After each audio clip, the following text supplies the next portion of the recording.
All right, so have you ever noticed how, like, we hear stories all the time, right? Mm-hmm. But only some of them really stick with you. Yeah, Like, you walk away and you're still thinking about it. Maybe it even, like, changes how you see things. totally. That's what we're diving into today, how to become better storytellers ourselves. It's such a powerful skill. It is. And to help Mm. us out, you send over this episode from The Art of Communication with these experts, Rachel and David. Yeah, they had some really good insights.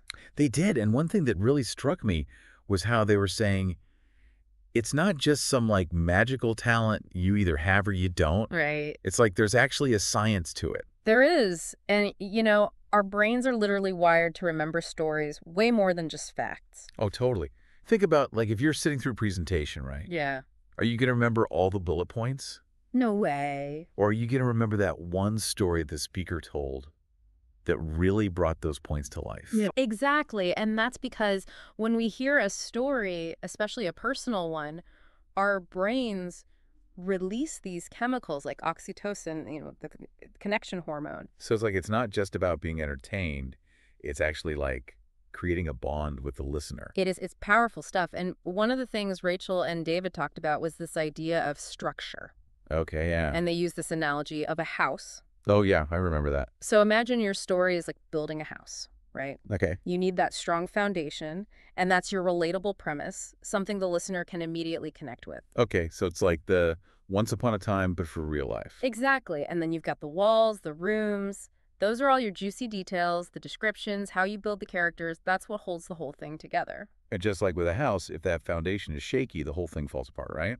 Exactly. Yeah. That's why having that relatable premise is key. Makes sense. And if you want to make sure your house doesn't collapse before you even get to the good stuff, you need a strong beginning, middle, and end. So it's like giving the listener a map so they know where they're going. Exactly. It helps them follow along, know what to expect, and feel satisfied at the end. So we've got the foundation, the walls. What would be the roof in this scenario? Oh, the roof. That's your resolution, your takeaway, the thing you want your listener to walk away with. The aha moment. Exactly. Okay, I like that. So it's not just a story, it's a journey with a destination. I like that. But how do we actually, like, make our stories come alive for the listener? Yeah.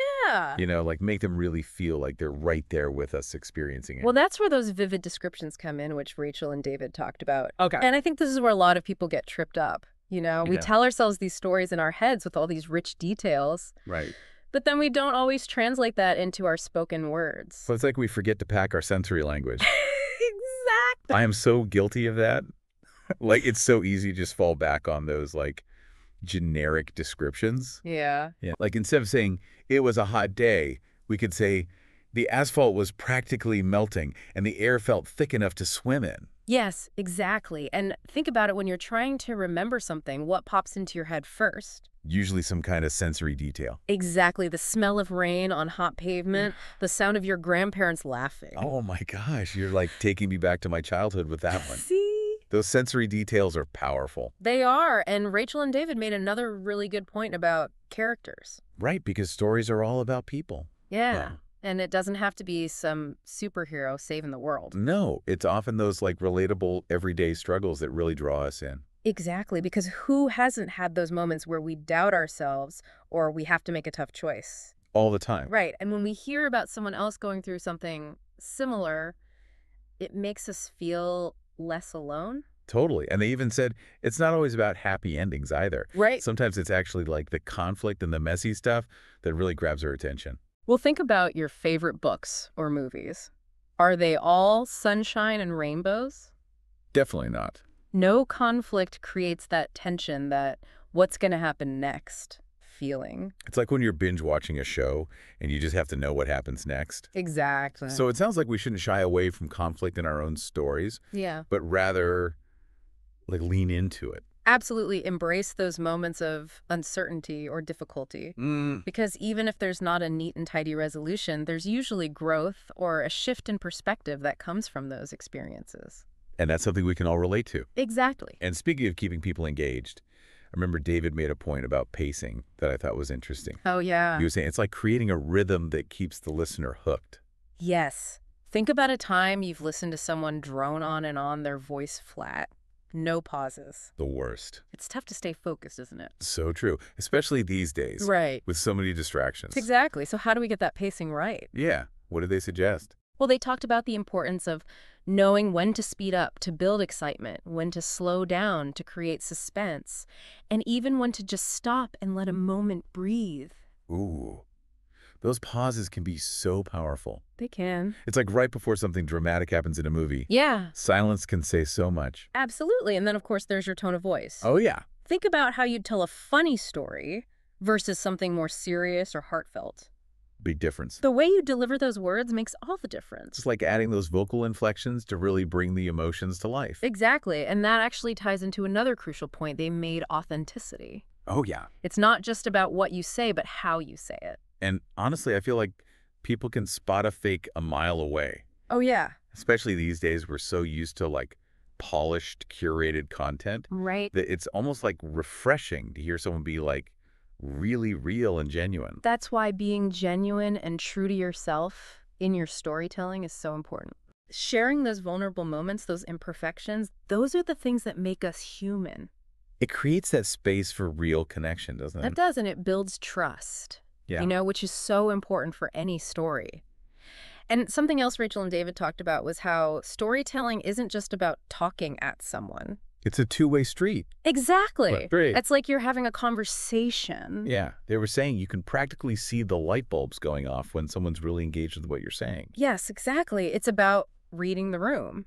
Mm. Or I guess reading the listener in this case, Mm-hmm. paying attention to those cues to see how your story is landing. So are they like leaning in, nodding along, or are Oh. they checking their phone? Like, Exactly. yeah. You adjust based on the feedback you're getting. Be present and responsive. Exactly. And this might sound obvious, but they really stressed the importance of practice. Oh, yeah, for sure. Like any skill, the more you do it, the better you get. I love that because sometimes it feels like some people are just natural storytellers. Right. And the rest of us are just like, well, But that's not true at all. we can actually get better with practice. Absolutely. And don't be afraid to experiment.